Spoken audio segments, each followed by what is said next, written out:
Kasus kematian karyawati kafe di Kabupaten Bulukumba, Sulawesi Selatan kembali memasuki proses hukum setelah 2 bulan sejak dimakamkan. Jenazah Andi Megawati diekshumasi atau digali kembali oleh penyidik Satreskrim Polres Bulukumba bersama tim forensik Bidokes Polda Sulawesi Selatan di tempat pemakaman umum Desa Bulolohe, Kecamatan Rilau Ale pada Kamis 30 Juli.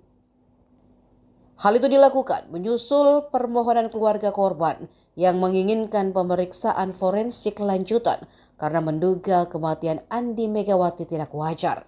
Kegiatan tersebut dipimpin Kasubdit Dokpol Bidokes Polda Sulsel Dr. Muhammad Ridho bersama tim dokter forensik. Andi Megawati sebelumnya ditemukan meninggal dunia di rumahnya di Jalan Tupai, Kelurahan Caile, Kecamatan Ujung Bulu, Bulukumba pada Rabu 6 Mei 2026.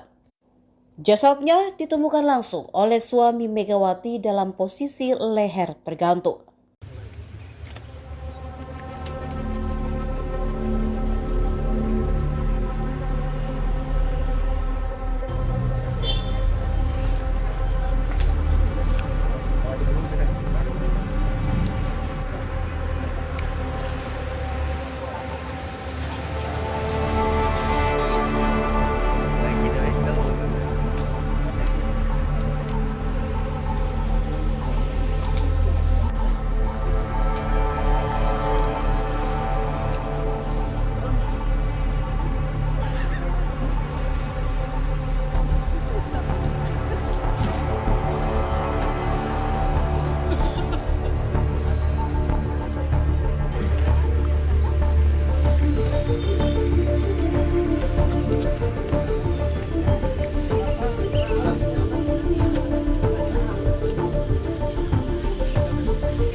Download Tribun X sekarang, menghadirkan lokal menjadi Indonesia.